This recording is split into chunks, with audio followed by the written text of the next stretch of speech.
Some signs are really obvious that a man is not trustworthy. Pushing your moral boundaries, not doing what he said, trying to say what he knows you want him to say, and things like that.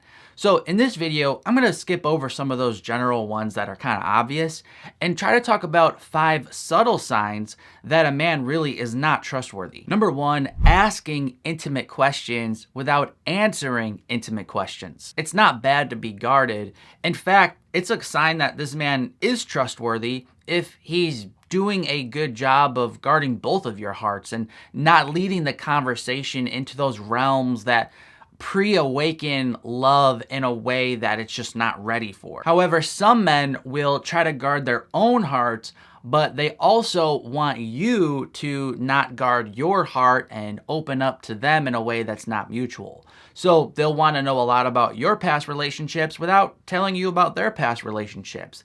They'll want to know about your future plans without sharing their future plans. They'll try to pick and prod to see how you feel about them, but then they won't open up about how they feel about you. Jesus said, "So whatever you wish that others would do to you, do also to them, for this is the law and the prophets." Number 2, going through your personal things to try to find evidence of deceit. Does he always try to peek over your shoulder to see what you're texting?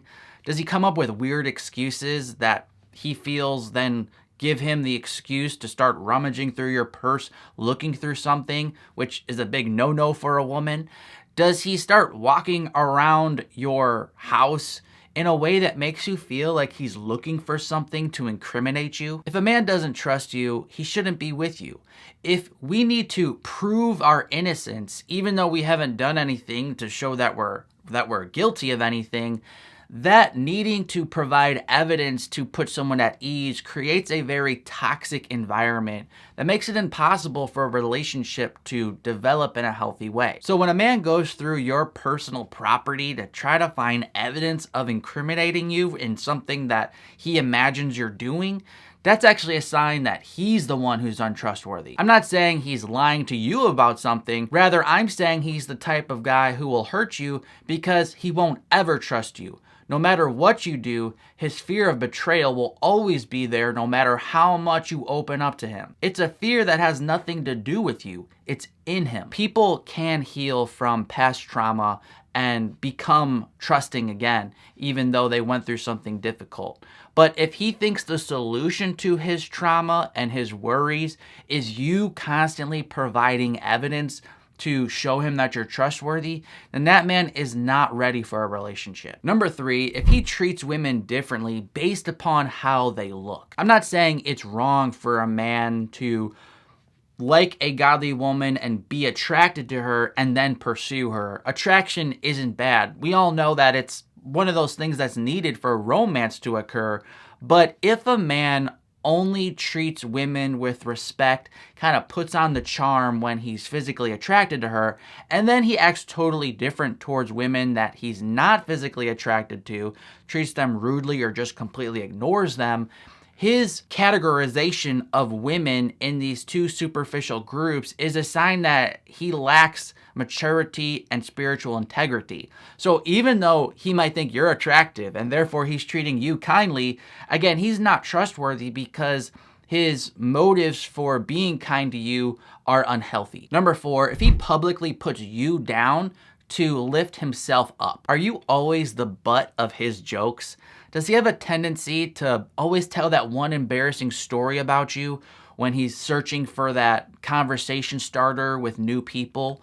Or does he publicly shame you because you made a mistake and he wants everyone to know that it was your fault and not his fault? A godly man isn't going to add to that social pressure to be perfect.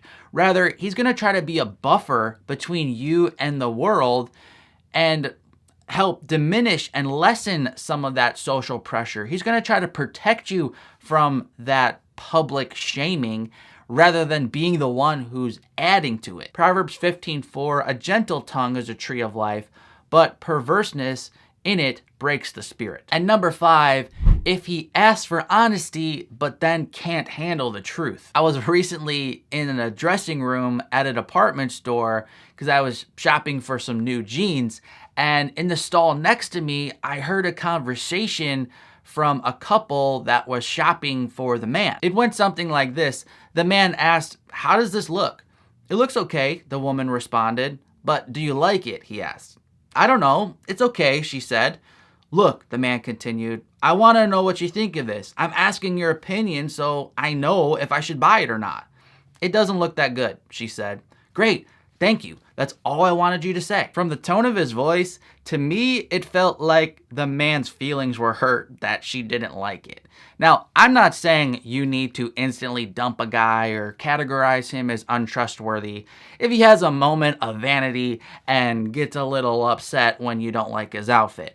We're all human. We all make mistakes. I'm not saying that one instance is a deal breaker, but if that type of thing is always happening and that's his pattern where he's not really asking your opinion, basically his history of getting mad at you when you share your real opinion is basically trying to train you to say what he wants you to say rather than really listening and asking for the truth. So he's untrustworthy because he doesn't really mean what he says. A thumbs up really goes a long way in helping this content spread to more people, and it's a big blessing to this ministry. I'm Mark from ApplyGodsWord.com, and until next time, God bless.